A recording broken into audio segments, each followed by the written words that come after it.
Well, let me first welcome everyone to the seminar. Let me point out that it is being webcast, so you will notice that they are taking pictures and sound. Let me welcome the DCM of the Namibian Embassy to Washington. Welcome, sir. And let me jump right in. I actually am very happy to kick this off. In the time that I spent both in, going all the way back to the Environment Center days of USAID, and actually this project either started with the Environment Center or slightly predates the Environment Center days. And coming forward through my time in EGAT and then off to the Africa Bureau, this is, in fact, one of my favorite projects that USAID has been involved in. And let me give you just a thumbnail sketch of why. I think that this project started at a time that we were not only interested in the idea of conservation, but at a time when we began to understand that natural resources in their various forms really do belong to the people. They really do have to be able to provide an income for the people, and that they have the possibility of doing that without what had been the historical pattern for natural resources, which was to convert them to agriculture. So I think this is one of the more successful cases at hitting all of those points. And besides, if you've had the chance to visit Namibia, which I have, you find that you visit not only some beautiful landscapes, but in terms of animals, you visit some relatively unique gene pools of animals that one experiences other places in Africa. The lions look different, for example, in Namibia. And so that's one of the wonderful things about it. In terms of lessons that we've learned, let me touch on a few highlights of those. I've more generally talked about one, and that is that sound natural resource management institutions can provide a mechanism for addressing broader development needs. Interestingly, a concept that we are starting to embrace a lot more in USAID more generally, and that is that reliable and useful monitoring and evaluation systems that respond both to the needs of the community at its very grassroots level, as well as feeding into national level planning frameworks, is really critical for the sustained proper management of natural resources with some of the benefits that I've already alluded to. Clearly, getting the policy and institutional frameworks right is a prerequisite to success. And the other one I would highlight is that that success really does require heavy investments in the creation, expansion, facilitation of a variety of partnerships.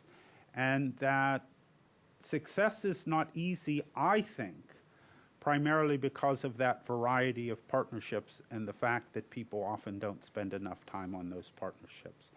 I will just make one comment as we go forward. We have, I think, as the world looks at things like the results of the LIFE project and looks at natural resource management and looks at the role of communities in natural resource management, that there is going to be another thing that highlights that and has the possibility, if done right, of providing another layer of positive benefits. And that is that I think as people look at climate change, and they look at not only adaptation to climate change, but mitigation of climate change, particularly as it relates to carbon, that if one can get those markets right and figure out how we get payments down to grassroots levels, that conservation projects like this are going to have a role in climate mitigation. I'm very hopeful that that is going to happen and will have the ability to provide benefits for communities that are both agricultural communities as well as communities that are managing natural resources in a variety of other ways. So that's something I think we should think about as we move forward and sort of keep in some corner of our brain as we look at management of natural resources, not only the successes, but how one looks at second and third waves in terms of layering other things that are critically important for the global community. With that, welcome. Well, thank you, Franklin. Welcome, Mr. DCM. And everybody, thank you for joining us here. Get your best profile now, because we're all on film. For an old Congo hand going to Namibia, after working with those little nice small forest elephants in the Congo, and you see those gigantic elephants in Namibia, it really it takes you back a little bit.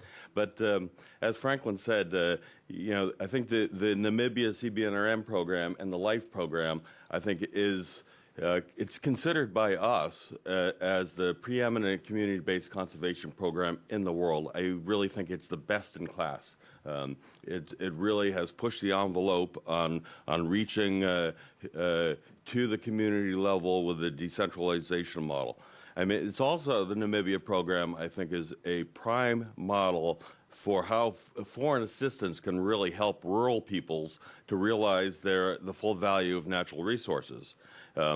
It's a prime example, really, of aid effectiveness. The Namibia Sybian RM program, it addressed policy reform, tenure rights, occurred at scale, at large scales, both geographically over tens of thousands of square kilometers, and over the time horizon. It's been about 15 years of consistent programming for this program. And it's a much different model, as Franklin said, than from the traditional early conservation efforts of that tended to be more short-lived and protected area focused. So it's a different model. The long term, the large scale has really helped. What are the other enabling conditions and the other facets of aid effectiveness that we can see here? It's government owned, for one. It was made possible by a real visionary legislative action on the part of the government of Namibia that created that enabling environment for this program to really flourish. So it had that buy-in and that ownership at the government level. Namibia is really the first country in Africa that included conservation in its constitution. So that's how far-reaching and the thought process is in the Namibian government. It was supported by USAID and NGOs for over 15 years, so this consistent longevity in funding that Franklin mentioned. But not only funding, but also through technical assistance. This consistent support from USAID is really a major factor in the success of this program. I can't emphasize that too much. But it's also brought together experience from other CBNRM programs across Southern Africa, like Campfire and AdMade, that experimented with different models. The Namibia program, I think, learning from those models went a step further with really full decentralization down to the community level. And I think that's a real factor in its success. Also, the success of the Namibia program was built on really building national NGO capacity and implementing the program, not by WWF or USAID ourselves, but through implementing partners of Namibian NGOs that provide the support to the conservancies. NAXOS, the Namibian Association of CBNRM Support Organization, are the Namibians that go out to really support these conservancies.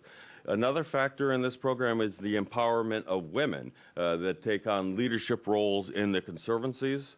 And as Franklin mentioned, the monitoring and evaluation of the right indicators to measure success. And it's really now on the road to be self-sustaining, which is the real indicator, the real sign of aid effectiveness. Many of these conservancies are self-financing. Working at scale has been a real hallmark of the Conservancy program. It's resulted in Sybian RM movement that engages more than 1 in 8 Namibians. Over 200,000 Namibians are involved in the conservancies.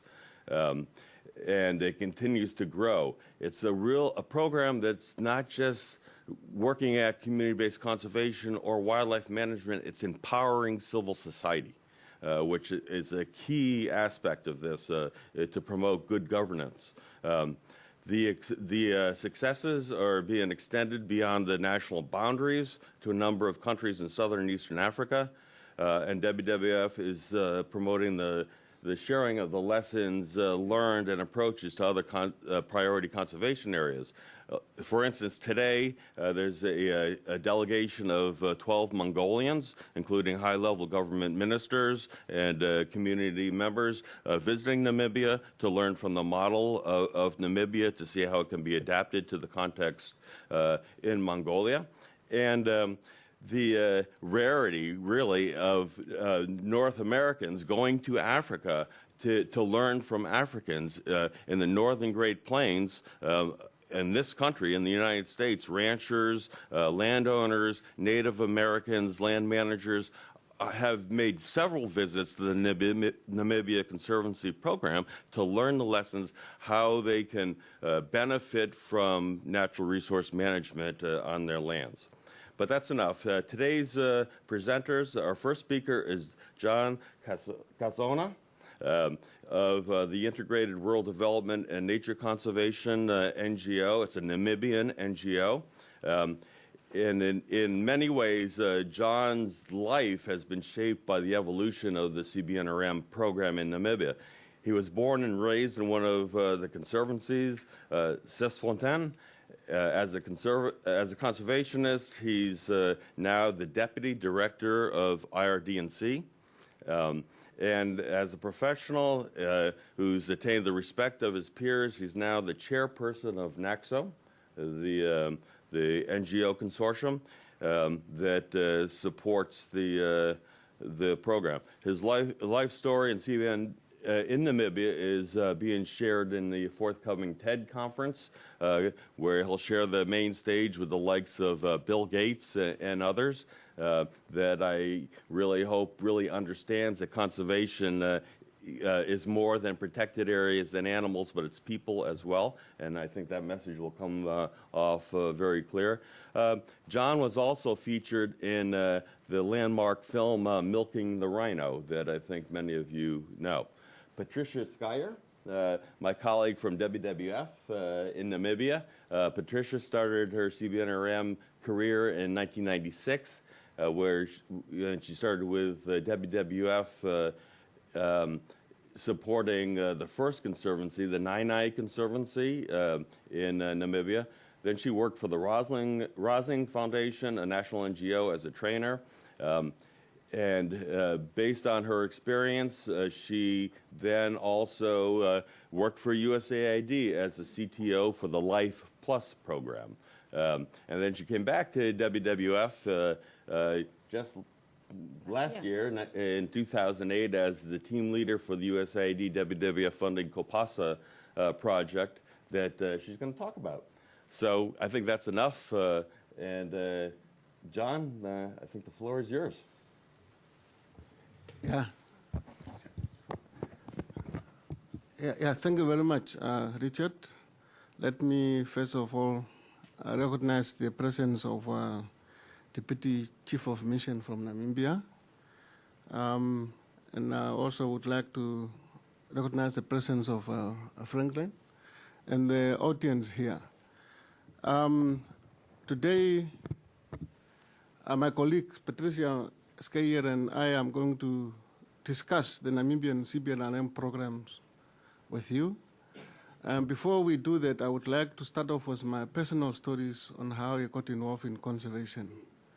And I think from the onset, I would like to thank the Namibian Sybian RM programs for what they have done to me and to my country. What I want to share with you is the story about the country in the southwest of Africa. It's called Namibia. I think most of you that are following the story of Angelina Jolie and Brad Pitt will know, will know where Namibia is. They loved this country because of its beautiful landscape, the dunes that are taller than the Empire State Buildings, I think, here in the States. Namibia is a country with 2.1 million people, and it is twice the size of California. In the remote northwest, I'm coming from a region called Kunene regions. In the remote northwest of the country, in the heart of the region, this is a village where I was born, Sesfontein. I'm a Himba. A Himba, a Namibian. A Himba is one of the, you might wonder I'm Himba, but why am I wearing these Western clothes? But a Himba is one of the 29 ethnic groups in the countries. We live a very traditional lifestyles. Myself, I grew up helping livestock. Livestock is our center of existence, sheep, goat, and cattle. And one day, my father actually took me out in the field just to teach me how to become a very good herder. And I was telling me that, John, if you see a leopard, a cheetah, eating our goats, just run up to it, smack it at the back, and it will let off the goat and run off.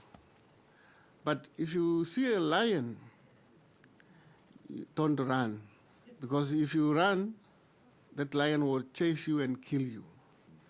But then he said, if you see a leopard, hey man, you better run like hell, because if that. You just imagine you run faster than the goat you are looking after. And I think in that way, I learned about nature.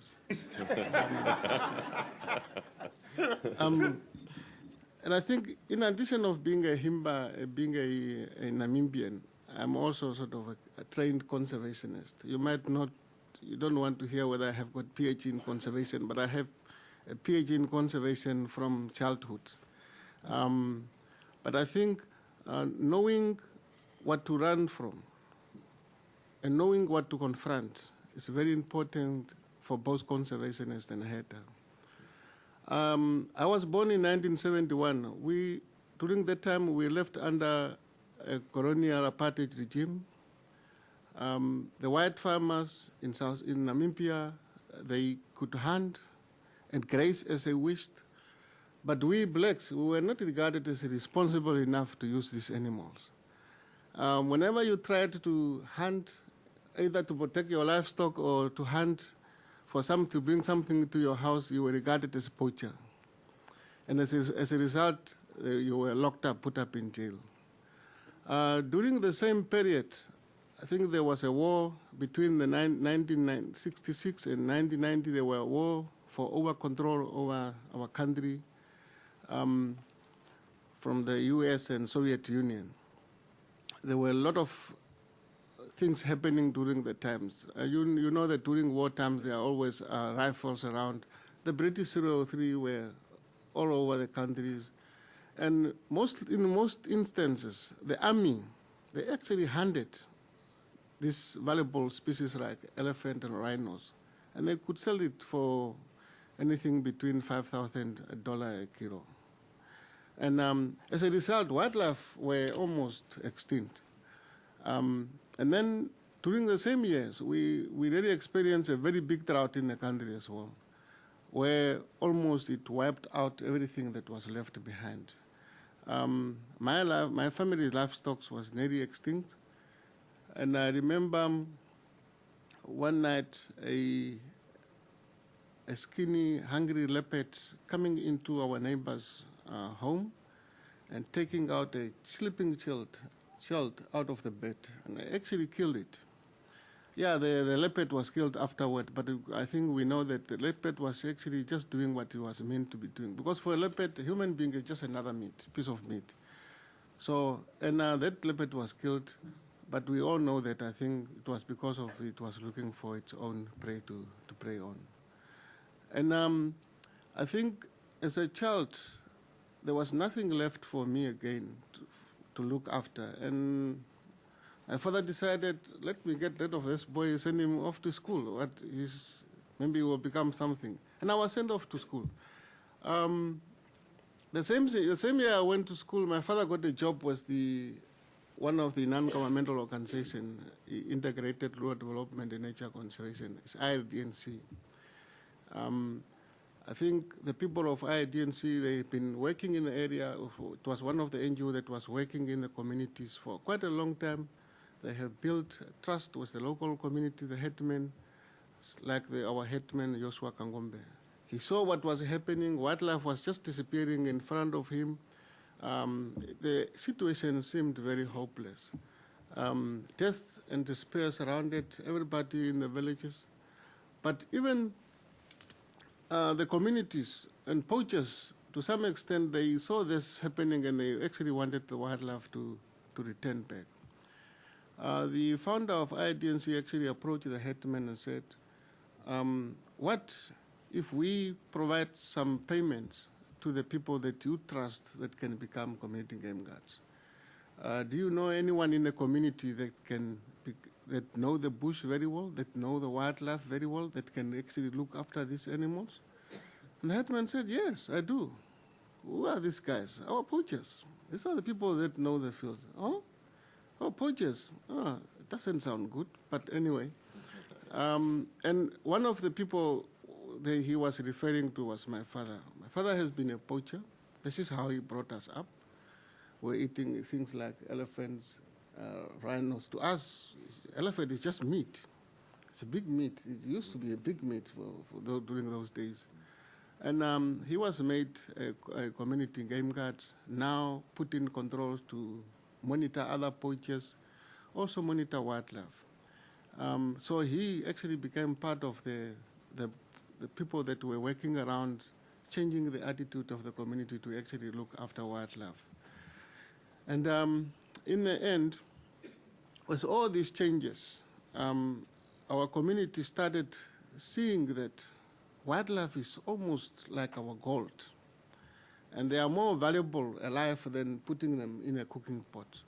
So in this, when community attitudes change, and I think they actually also changed, and they started building relationship with wildlife, and wildlife number started increasing day by day. And this whole approach was used throughout the whole country, and almost, we can't say that poaching has stopped ever since, but almost there was a reduction in poachings because people could then report incidents of poaching to the communities. And during the same time, the poachers, when they were caught, they were not put in jail like they were done, like the South African Nature Conservancy did. They were treated with respect. And they were brought back in the community, and they were made part of the group that were looking after the resources. And I think through this, we really managed to go around and convince everybody, and this whole process started becoming a real success story. So this is, I just wanted to tell you where I'm coming from. And today I'm proud that I'm part of the system and actually here to inform some of the groups here how conservation can be done from rural point of view. Thank you very much. Now my friend, my colleague can take it over from there. Thank you, John. And thanks again for the opportunity to both USAID and WWF to have us here. And again, thanks to our DCM for joining us at this function. And thanks to everybody who basically came to listen to us, because we are also very happy to share with you all our experience of how we have been able to turn around the story of conservation, sort of almost failure, pre-independence days, to a real success story, as both Franklin and Richard has pointed out earlier. Yeah, I mean, the story of John is really commonly shared by most rural Namibians, where conservation in the early days was not something that people particularly welcomed or embraced as even a means of a livelihood or something that they want to be associated with. And because of that, wildlife numbers kept on declining on communal lands where rural people were living. But on the same time, on the commercial private land, like John was saying, commercial farmers had the right to manage the wildlife and benefit from it. And because they had this benefit from wildlife numbers on commercial land kept increasing. And obviously, that showed something to the Namibian government at independence that if we devolve the same kind of management responsibility and rights over wildlife to the communal area people, hopefully they can also turn around and become better managers of wildlife, because they then will have an incentive to manage wildlife for their own betterment. And that led to the amendment in the nature conservation laws of the day, which was passed in 1996. At the same time, when the legal framework changes were happening, USAID, as a major donor, really stepped forward, one of the pioneering donors at the time, to basically go into a bilateral agreement with the Namibian government for the introduction of what is commonly referred to as the LIFE project, or the Living in a Finite Environment project. And the LIFE project, even though it lasted for 15 years, the impacts from the investment of the LIFE project still continues to grow today, and I will share a little bit what those impacts are and how they continue to grow beyond 2008. Also, Richard mentioned quite very well the role that were played by the local NGOs that worked in partnership with WWF to provide technical support services to communities.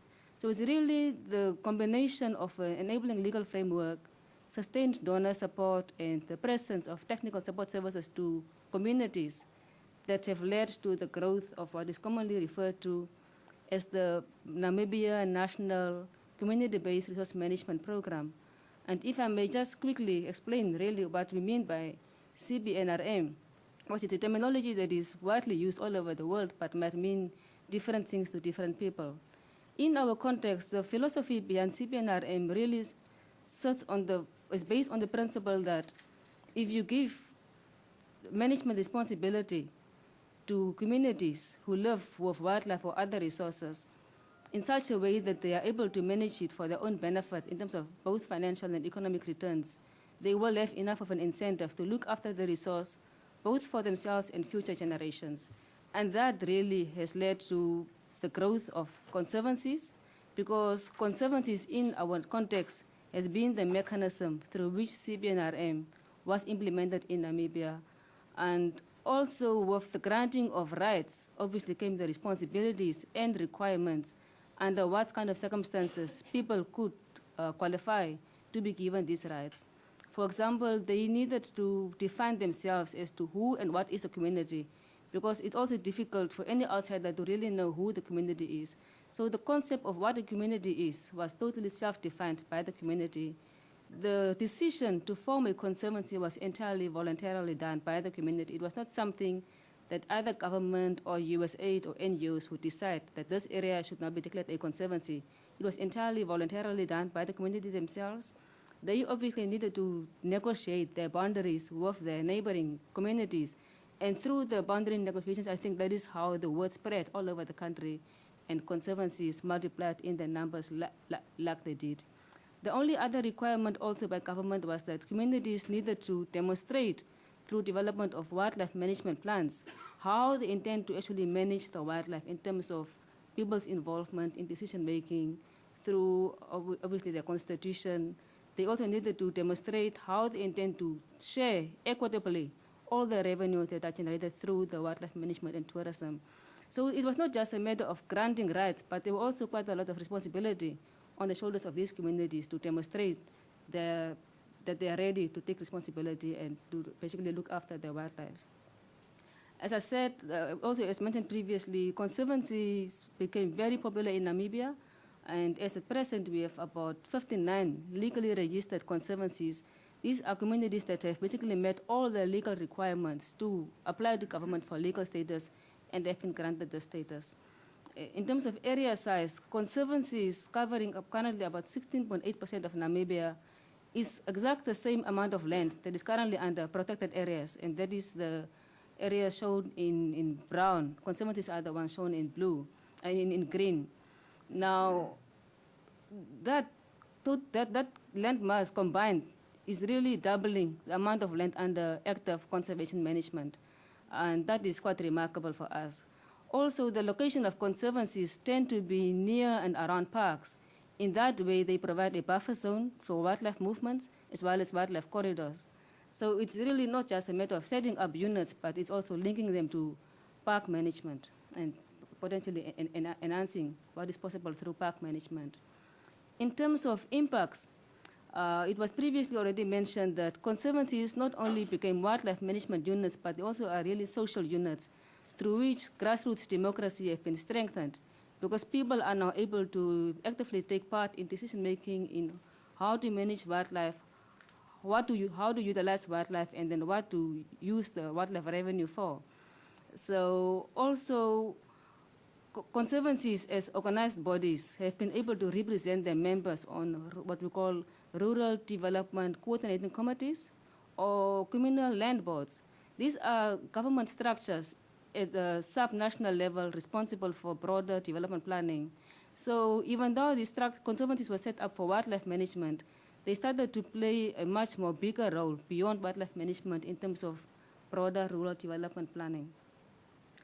In terms of conservation impacts, again, both John and the previous speakers mentioned that wildlife numbers continue to increase, and there's very clear evidence for that. And if I can take lion as an example, is that lion previously, prior to the Conservancy program, in the early 90s, were largely confined to the national parks. At present, the range of etosha of lions have expanded beyond the national parks onto communal land, and to that is very indicative of people being tolerant of predators in their areas. Also, the presence of lions in areas where they did not occur before is an indicator of the presence of plains game, because lions being on the top of the food chain obviously have to prey on something, and they wouldn't appear in areas if there are no plains game that they can prey on. So that is also a very, very good indicator of basically a healthy wildlife population. In addition to that, generally game counts are being held annually, and from those counts and those figures, we are very confident to say that numbers of elephant and black rhino in particular have increased over the years. Black rhino, in fact, have doubled in numbers. And I think Namibia also is really the only country where you find more black rhinos, where the highest number of black rhinos on land outside of protected areas. And even in cases where you find government being able to translocate black rhino from the national park onto communal land, which also shows the level of confidence that government have in the management ability of conservancies to manage their wildlife. Tourism development has been another venture that communities started to take part in, where they have gone into partnerships with private sector. Tourism previously was also, again, one of the entirely white-driven commercialized industries. As of late, and as a result of the conservancy legislation, it's an industry which now is opened up to communities also taking part. And at present, we have got about at least 29 lodges being developed on communal land, where communities have gone into partnership with private sector and are able to generate direct benefits from tourism development. In terms of income generated through tourism and wildlife enterprises, the total income, and although the graph shows it in Namibian dollars, I've got at least a US dollar figure for 2008 income, has been over $5 million US. And this is money that has gone straight to conservancies. Previously, this money would have gone to government, but because of the devolved rights over revenue and management from tourism and wildlife, this money is now going to communities. The chart shows in the blue the money that goes directly to conservancies, and then the yellow is the money that are coming to communities outside of conservancies but are still able to do tourism and so forth. And obviously also the non-financial benefits are largely the financial value of the meat people are able to produce and consume for their own purposes. This chart basically just shows the diversity of enterprises that people are involved with, including tourism. And as you can see, the lower one is the big role that joint venture tourism or the community private sector partnerships are playing, and that is a field of, I think, into the future, that is going to be the area of growth in terms of revenue generation to the communities. Previously, it was mentioned that one of the impacts that the program brings, and this is particularly one of the impacts that can continue to grow in the future, is the ability of conservancies to diversify rural livelihoods for communities. Previously, the main income sources, as John mentioned, were largely cattle, livestock, and crops. Today, they are also able to generate income from wildlife, tourism, natural plant products being commercialized and exported, craft, and so forth. So that, in a way, also does increase the livelihood at a household level. At the same time, obviously, with all the climatic changes, even in Namibia, we are experiencing either extreme droughts or floods. Droughts, at least we knew that periodically, because we are an arid country, periodically we would expect droughts. Floods was something that we never knew in the past, but as of late, over the last 2 or 3 years, we have been experiencing floods, especially in the northern regions. And it's in times like that that the income from wildlife really provided a safety net for people to fall back on, because obviously during flood periods, the crops usually would fail. Sometimes even the cattle are in danger, and it has just been good to have this extra bit of income to rely on. In terms of the donor investment and how it related to the income earned through the program, obviously one would ask, but how much money has really gone into this program in terms of donor investment, and has it been a worthwhile investment? Any donor or any person that spends money on something obviously would want to know if it is worthwhile spending their money on this particular activity. In the case of the Namibia program, the graph is showing that the yellow sort of shadow graph shows the level of donor investment in the program since independence until 2007, where the income of the donor investment basically peaked in 2002, but started decreasing steadily since then, while at the same time, the net national income contribution from Sybian RM activities to the broader economy kept increasing, as well as the wildlife stock also kept increasing. And if one can relate now the donor investment to the net national income contribution from Sybian RM, if I may take just the investment by USAID as an example, where the total investment from USAID was $40 million over 15 years. And I relate that to 1 year income, the 2007 net national income contribution from Sybian RM, which was $32.3 million. One can comfortably say that the total investment by USAID over the 15 years would have been recovered in slightly over 1 year of net national income earned in 2007. And to be specific, it was about 1.25 years to the equivalent of the income that was earned in 2007. So with those kinds of figures, I think it's very proper to say that it definitely has been a worthwhile investment in terms of just the financial figures. And obviously, like I said, the impacts still continue to grow. So there is no regrets. I think every American citizen, taxpayer ought to be very happy with the level of investment US has made.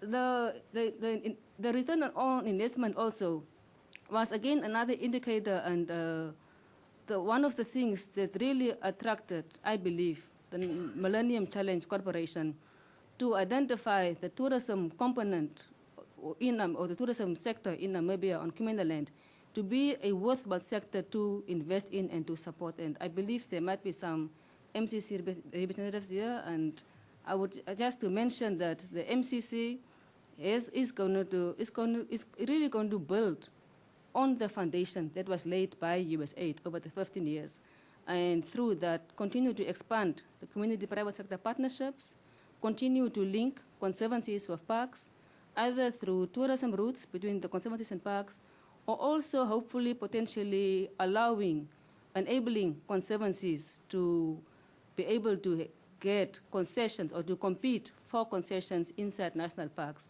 So those will be the value that the MCC investment will add to the current conservancy program. Considering the development and sharing of lessons beyond Namibia, as previously mentioned, the latest development is a regional project called COPASA, conservation partnerships for sustainability in Southern Africa. That is also jointly funded by WWF and USAID. And it's covering all the countries, 9 countries in Southern Africa, where the main purpose really is to properly document and share experiences across the countries. And then at the second level, at the sub-regional level, the northeastern region of Namibia, Caprivi, has been identified as very critical within the broader Southern Africa program, largely because of the location of the Caprivi area in relation to the other countries. Is really an area that is important for wildlife movements, and also the communities that are living on either sides of the borders are able to physically interact and learn from each other, and those were some of the contacts that WWF, with support from USAID, have started to build on, making sure that there is adequate learning of experiences, and hopefully through the learning of experiences, we might be able to influence policy changes in particularly both Zambia and Angola, because the communities on the Namibian side are able to share their experiences with their counterparts in the neighboring countries. At the country level, one of the main activities supported under COPASA is to make sure that the Namibia program is financially sustainable. So we are looking at sustainable financing mechanisms, because until present, the program was largely funded through donor funds. And we know that as the program grows, the need for technical skills still continues, and therefore it's important that we start looking at sourcing financing mechanisms that will not be totally reliant on donor funds. And WWF particularly has been very instrumental in helping the Namibian program partners to look at sustainable financing models. I must point out that COPASA is not just a USAID WWF activity, but there are also a number of other US-based agencies involved where we are partnering with, for example, the AED, Academy for Educational Development, the Development Alternatives, Inc., DAI, as well as HED, Higher Education and Development, and the University of Florida, where US-based agencies work in partnership with the Namibian counterparts, and WWF basically providing the linkage between the US-based agencies and the regional counterparts to support Sybian RM in Southern Africa broadly. I will not go into the sharing of lessons that we have done with Mongolia, because Richard covered that adequately. And also for the Northern Great Plains, I just have one quote to share with you. That was a blog written by one of the South Dakota Rangers after visiting Namibia. When they came back, he wrote a blog, and this is important for me to quote this, obviously. He said that we've decimated the treasure that is the Great Plains, and the people who once had it to themselves. Both are on the verge of extinction. But if small, poor, politically nascent Namibia can find a way to bring the natural things back to balance, then big, wealthy, politically sophisticated America can certainly come to grips with the fact that all we really have is our ecosystem, and quote unquote. So that came from one of the Northern Great Plains people after they visited Namibia and started working on it. In conclusion, I think the main point I would really like to stress is that conservancies, even though it started off as a wildlife management mechanism, it's starting to provide avenue and room for managing a diversity of other resources, and even social development for things like threats like HIV and AIDS, because most of these communities are very remote and rural-based, and in areas where government extension services for healthcare, for example, are not able to reach. But through the social network of conservancies, we have been able to reach people with support services like HIV and AIDS, and obviously that has been very beneficial. So Sybian RM or conservancies or community-based approaches, I think, are worthwhile supporting, because they are not only resource management bodies or mechanisms, but generally for linking resource management of livelihoods, and are definitely very good conduits for rural development in general. I think that's all I could share with you. Thank you for your time and attention.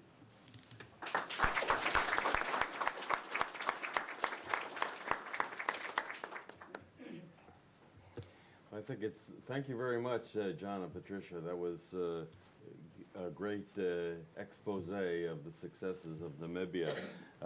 And the indicators of success clearly with increased income, increased wildlife, increased empowerment, the platform that the conservancies form for development, the increased investment, and the multiplier effect around the world leading to the sustainability of this program. I think it's remarkable. I think we have some time, and the floor is open for some questions to John and Patricia.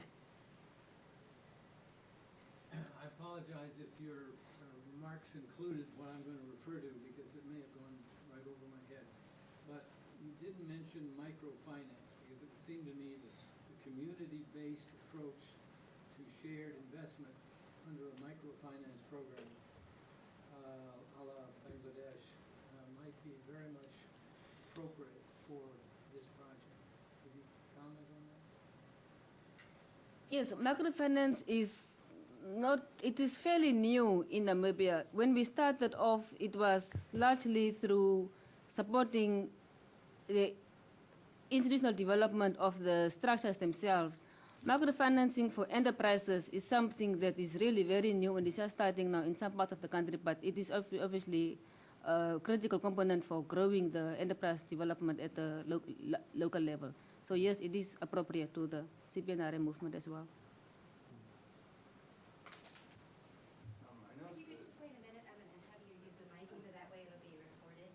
And please identify yourself. I'll steal one of her lines.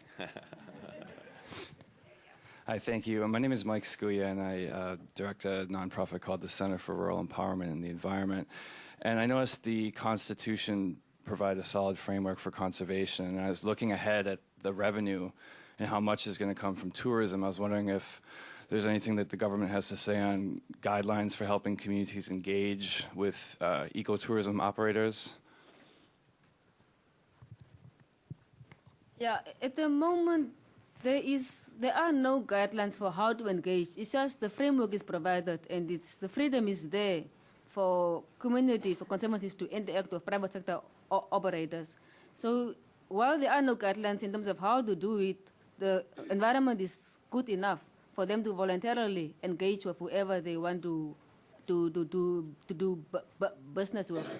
And how they do it is basically because they have got the tourism rights as a conservancy. Once they get the leasehold right to develop tourism, they don't have the capital, but they've got the resources. They then put it in newspapers to attract potential investors. Any investor who is interested to invest in a communal area can then approach that conservancy and express interest. And if there are more than one investor, the freedom is now for the conservancies to basically interview them, maybe screen them, and decide who is the best partner. And oftentimes, the best partner isn't necessarily the person of the biggest money. It's the person that is committed for long-term development and are able to build good relations with the community. So the environment is healthy enough for this free interaction and choice of people to develop partnerships with private sector.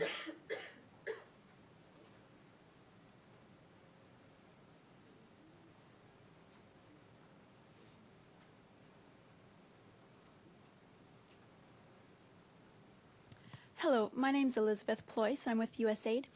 I was wondering if you could speak a little bit to the relationship between the Conservancy management structures and traditional local leadership roles, if there were any challenges you encountered or lessons learned that other projects could benefit from. Thank you.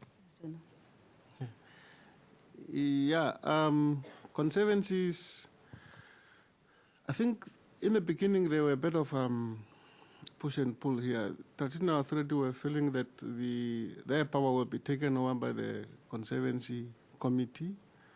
But as the programs evolved, it became very clear because before a conservancy is being created or gazetted by government, the traditional authority has to agree to the conservancy whether his people, his subject want to move and form these programs. So, and I think in some conservancies, traditional authority has been very instrumental in actually guiding how this whole thing should be moved and run. I know that there are some areas where we still really need to do a lot of work in terms of bringing traditional authorities on board. get them involved. But in an area like Caprivi, where we got Chief Mayuni, he's actually the front runner as far as traditional authority is concerned in conservations.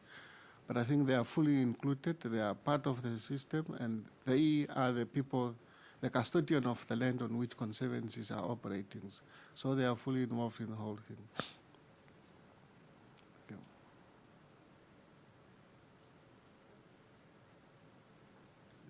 That way.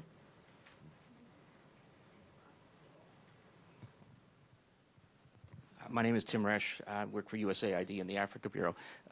We have in Africa that's called the talking stick. It's passed around at community meetings so that, and you can only talk if you have the talking stick.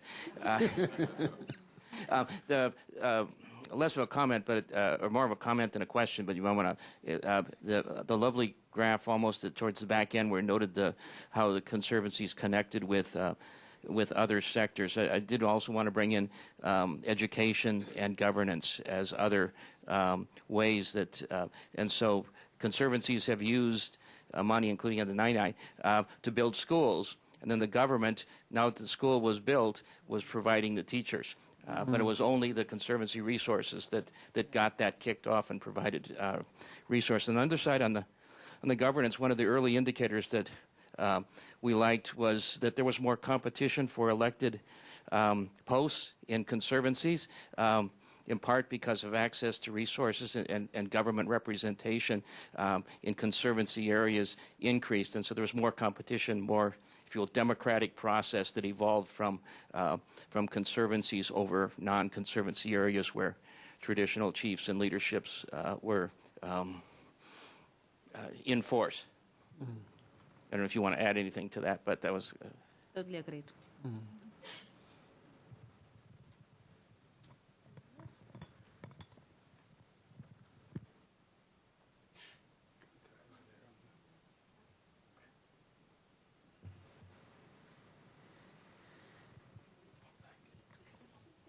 Thank you.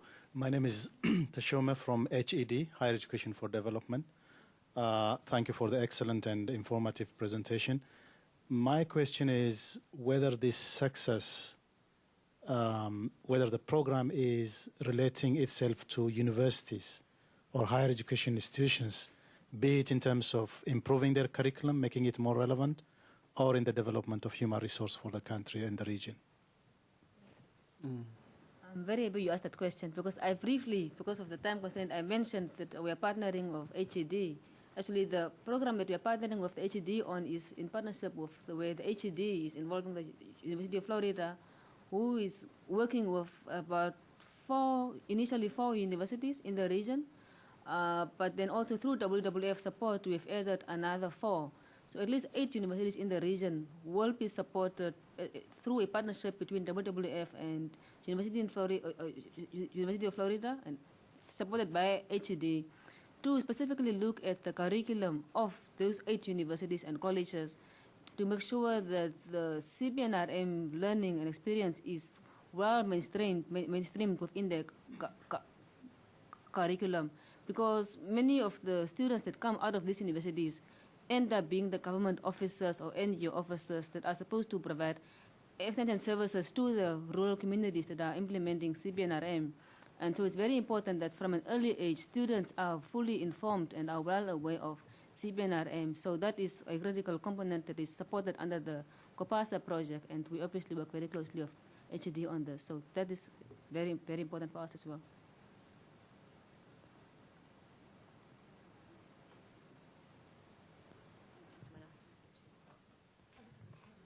My name is Jim Harmon with USAID. I worked on a similar activity in a neighboring country which didn't work as well. And I thought that one of the big problems was the legal regulatory structure probably wasn't right. And also the transparency within the government created some major problems. I assume that whatever you did on this project must have been right. Could you talk a little bit about the legal regulatory structure that enabled this and the transparency within the government? Let's say with the dealing with revenues, that type of thing. Maybe I will talk to the first part, and then John can cover the part about transparency and revenue distribution, but I will talk about the legal regulatory structure. I think Namibia was one of the later programs of Sybian RM in the region, and that probably was a benefit because we were able to learn from the experiences of the countries that went ahead of us, like Zimbabwe's Campfire program, the Zambia's ATMED program, and even in Botswana, they also do Sybian RM. But in all those cases, the legal regulatory structure that had the rights to manage wildlife was either a lower tier of government or it was a government-defined body, a community body. So in either of those earlier cases, there was very strong government involvement.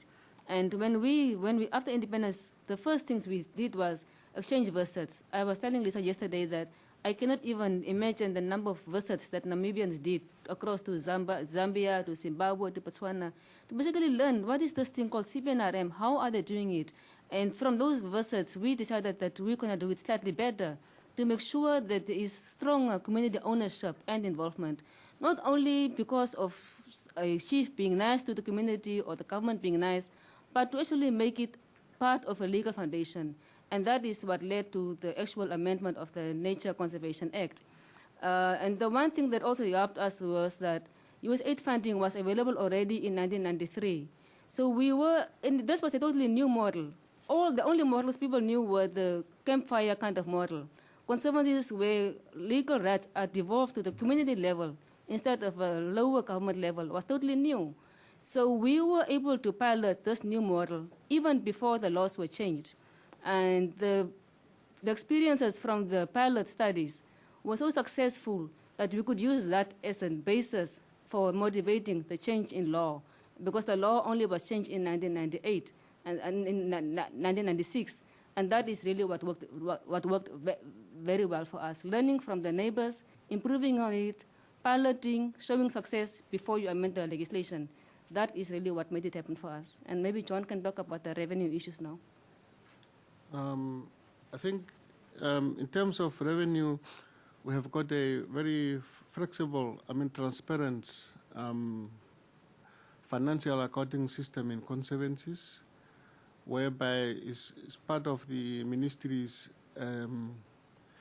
roles to really check whether the resources that are being generated in conservancy are actually reaching the people that is much need those resources. And as a result, each conservancy is actually compelled by law to have a financial audited report annually, and this really need to be reported to members, and the members must be happy with it. And if there are any uncertainty about where the money goes, the normal procedure is being followed if you misuse money and government funding, because I think the government want to keep track of the resources to enable it, because to see whether what they are doing is actually benefiting the local communities. So those are systems in place, and I think the beginning, we are, that we are working with the communities that are not at the same level of literacy. We are working with the Himba communities, and sometimes the recording, keeping proper receipts and all these things are challenges, but we are trying to work around the clock to make sure that all these resources are recorded and proper accounting record is kept. And government is very strict on this one, very strict, yeah. Sure.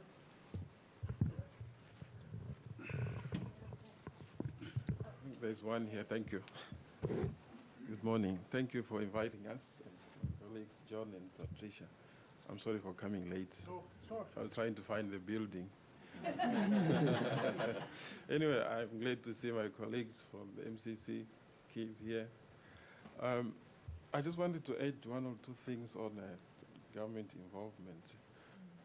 In Namibia, we have what we call the Anti-Corruption Commission. There is that commission, there is a law which is monitoring all these types of engagements throughout the country. The government has legislated this law to ensure that there is no corruption in the country. You would notice, my colleagues, I'm sure they will issue out some other brochures and so on, that most of the conservancies that have been opened in the country have either been officiated by the president of the country or by the Minister of Environment and Tourism. So that shows how much the government is involved in this project. I am coming from the Capriv region. That is my region. We live with elephants. My last visit home, I have been in DC now for the past 4 years. My last visit back home was last year in August.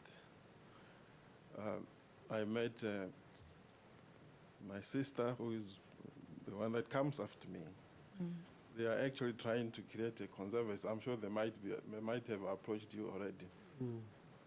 I have visited Salambala conservancies. I have seen the Mayuni conservancies. The local communities are involved, very much involved in these projects. And I attended some of the meetings during my visit back home. So it's so encouraging for us. In fact, some of the trees that I used to climb when I was still young, they told me that, hey, this tree is under our control now. You don't touch it. So that shows how much these kind of conservancies are important. In fact, this is throughout the country. I have visited Fontaine during those years, and the country is beautiful. I must say that those who have visited the country, like here from MCC, you have seen for yourselves. From the Namibian embassy here in Washington, we would really encourage you to visit our country. We are very much positioned to facilitate your visit. And I'm glad Franklin has visited the country and so on. But I have made through my 4 years of stay here in DC or in the US, I've met thousands of Americans who have visited our country, and we receive emails every single day appreciating what they have seen in our country. So we really also appreciate these kind of presentations. In fact, when I went home again, I met a colleague who was I grew up with. He was wearing the WWF uniform. I said, "Oh yeah, so you are wearing this?" "Yes, I'm in charge now." So, so thank you very much. Thank you. Thank you.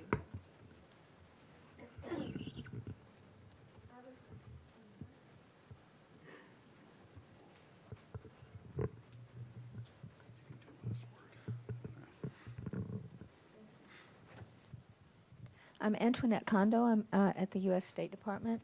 And I was unclear about your discussion about the tourism.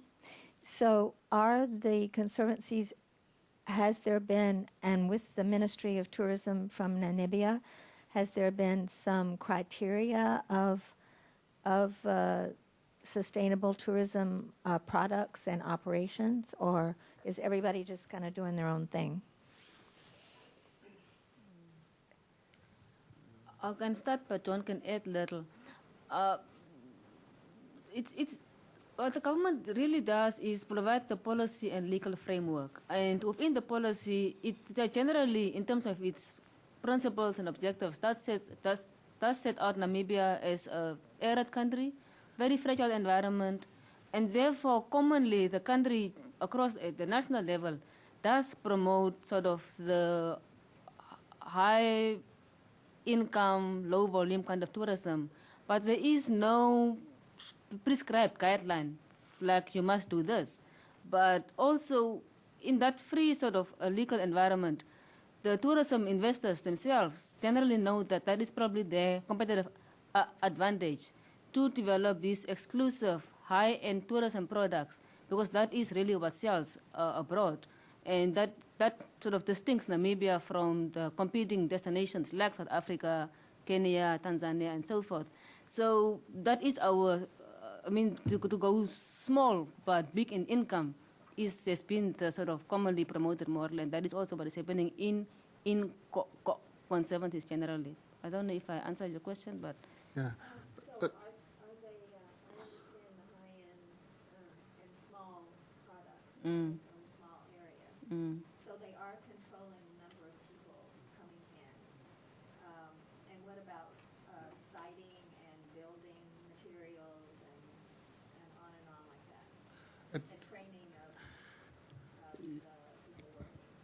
Yeah, at the moment, Namibia is one of those countries where it's a free country. You can just go where you want. And that is somehow is a problem to Conservancy because the Conservancy doesn't have a legal status to control the movement of visitors into the area. But what they are doing in that case is that each conservancies, they are coming up with the tourism option plans for the area. What are they intend to do? Where do they want to put up new camps, new lodges, and new what have you? Because that is just to avoid that the area is not becoming mushrooms of campsite. That is not good for the area as well. But I think that is how they regulate the tourism, the movement in the area. But legally, people can just come and go wherever they want. There's no legal control over the land because what the Conservancy has been given is usual right, wildlife usual rights on the lands. They can make use of the wildlife on the land, whether it's for tourism, whether it's for own use, whether for selling it. But other than that, I think we still remain open, and it's one of the challenges that we are trying as people that are working with community. And me also, sometimes I confuse myself whether I should call myself a community person or not. We are actually trying to lobby with our governments to try and have some legal status over Conservancy area to regulate the movement of people in and out. But that still remains a challenge because our law is in such a way that we have got freedom of movement wherever you want to go. So that includes tourism, that includes the local people as well. So we are trying to do things that doesn't actually in conflict with the overall legislation of the country. But I don't know whether we are answering your question, but I think... I wanted to add on the... I'll answer a piece of it before we finish. Yes. No, go ahead. Oh, okay. Yeah, on the environmental safeguard, in terms of making sure that lodge development does not impact too negatively on the environment, Conservancy-based lodges, like any other infrastructure development, have to meet the national environmental safeguards that are provided for under the Environmental Management Act. That is another piece of legislation that basically requires the whole entire environmental impact assessment process, starting from screening through to general environmental management, and that is being inspected by another directorate of the Ministry of Environment and Tourism, both in terms of site location, building materials, and safety for the workers and so forth. So the general environmental safety and the requirements is part of the national law, and it has to be adhered to, even on communal lands. So that is provided for. Last word to Franklin. Well, first, let me thank people for coming to the event, and hopefully you have learned something. I wanted to say something about tourism. Here is the interesting piece on tourism. Tourism is determined by what the destination is. And in reality, if you look at Southern Africa at the moment, neither Namibia nor Botswana are destinations. Southern Africa is a destination. It's very different than Kenya. Kenya is a destination. Increasingly, Tanzania is a destination. Currently, the destination down south is Southern Africa. So even when you start talking about tourism operators, you tend to have operators who are doing a mixture of a group coming in and spending a couple bed nights in South Africa, perhaps a couple bed nights in Botswana, and perhaps a couple bed nights in Namibia. As things begin to change, and I'm sure the Namibian embassy is interested in Namibia becoming a destination, as things begin to change, it increases the country's ability to interact with those tourist operators. You tend to get more tourist operators that are nationals of the country. It allows one to then prescribe much better, because you're not in the same competitive world that you currently are in, to prescribe much better how many people can come to a particular place, et cetera, et cetera. Those are all things that evolve. The piece that saves Namibia Botswana, and portions of South Africa, because whoever said there are parts of South Africa that, are high volume tourism. The thing that tends to save them at the moment is because the destination is Southern Africa, one tends to get very high-end tourists who are prepared to pay a lot of money to go places that not many people can go. And that is what restricts the tourism. It is, if you see, Namibia is twice the size of California. When you add Botswana to that, you're talking about a huge space that is very expensive to move around. And because of that, it attracts a level of tourists. I mean, there's a reason that you know of Brad Pitt and Angeline going to Namibia. That's not atypical of the high-end part of tourism that it attracts. And a large portion of the desire for those tourists is, I don't want to see other people while I'm there. And that is more of a regulatory piece. The economics of it is more of a regulatory piece than government regulation currently is or probably would become. So, as they're talking about the government provides the framework, they are also fortunate that in that framework, the tourism has developed in a way that people are prepared to pay an awful lot of money to not see other people while they're out. So it's a very different tourism than the tourism is in Kenya. And as I point out, as Namibia becomes more of a destination where the destination is Namibia, chances are that would be reinforced, and it might even be reinforced with government policies. So unfortunately, I think that is the last word. Thank everyone.